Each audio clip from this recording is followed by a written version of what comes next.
የስራ አስፈጻሚ ኮሚቴው ባደረገው ስብሰባም በተለይ በኢኮኖሚው ባለፉት ዓመታት የሰራናቸው የልማት ስራዎች ትልቅ ውጤት ያመጡ መሆናቸውን ባሳለፍነው ዓመት 9.2% ወይም በመቶ የኢኮኖሚ እድገት መረጋገጡን በሚቀጥለው ዓመትም እንደዚሁ 10.2 በመቶ የኢኮኖሚ እድገት እንደሚረጋገጥ እድገቱም ጥራት ያለው መሆኑ የኢኮኖሚ እድገቱ ጥራት ያለው መሆኑ ነው በስራ አስፈጻሚው የተገመገመው።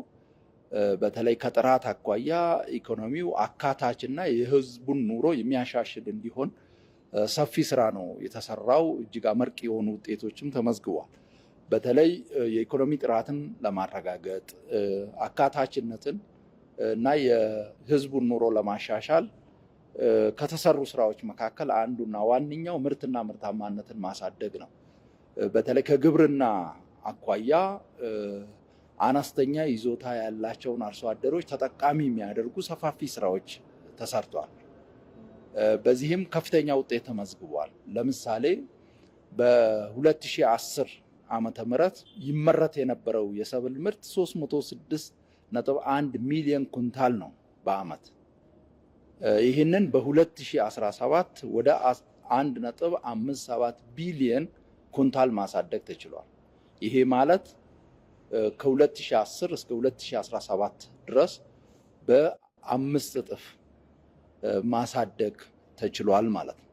ከዚህ ጋር ተያይዞ በዋናነት ተጠቃሚ የሚሆኑት አነስተኛ ይዞታ ያላቸው አርሶ አደሮች በመሆናቸው አብዛኛው የሀገራችን አርሶ አደር ደግሞ አነስተኛ ይዞታ ያለው በመሆኑ በተለይ ከ90% በላዩ በዚህ ውስጥ የሚታቀፍ በመሆኑ እድገቱ በዋናነት ሰፊውን ህዝብ ተጠቃሚ እያደረገ ፍትሃዊ ተጠቃሚነትን እያረጋገጠ የኑሮ ውድነትን ለማቃለል ከፍተኛ አስተዋጽኦ እያበረከተ መሆኑን ማየት ይቻላል። ከዚህ በተጨማሪም በእንስሳት ሀብት ልማትም በተሰራው ስራ እጅግ ከፍተኛ የሆኑ ውጤቶች ተመዝግቧል። በተለይም በክቡር ጠቅላይ ሚኒስትር ሀሳብ አመንጭነት የተጀመረው የሌማት ትሩፋት የእንስሳት ሀብት ልማታችንን ምርትና ምርታማነትን ከማሳደግ አኳያ ትልቅ አስተዋጽኦ ነው ያበረከተው።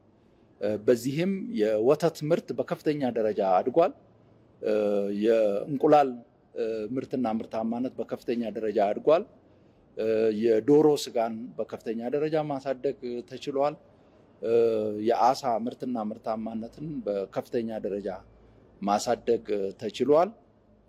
በሌሎችም እንደዚሁ አመርቂ የሆኑ ስኬቶች ተመዝግቧል። በሆርቲካልቸርም እንደዚሁ ምርትና ምርታማነትን ከማሳደግ ከዚህ ጋር ተያይዞ ከውጭ የሚገባውን ምርት ለመተካትም ይሁን ኤክስፖርትን ለማሳደግ ትልቅ አስተዋጽኦ አበርክቷል። የኢኮኖሚ እድገት ጥራትን ከማረጋገጥ አኳያ ሌላው ወሳኝ ጉዳይ ኢኮኖሚው የተረጋጋና ዘላቂ እንዲሆን ማድረግ ነው። ከዚህ አኳያም አስተማማኝ መሰረት እየተጣለ ያለበት ሁኔታ አለ። ስለዚህ በአጠቃላይ እድገቱ በቁጥር ብቻ የሚገለጽ ሳይሆን ጥራት ያለው የብዙሃኑን ተጠቃሚነት እያረጋገጠ ያለ እንደ ሀገር የጋራ ብልጽግና እንድናረጋግጥ እያስቻለን ያለ ነው። ይህንን በቀጣይ ማጠናከርን የምንቀጥል ይሆናል።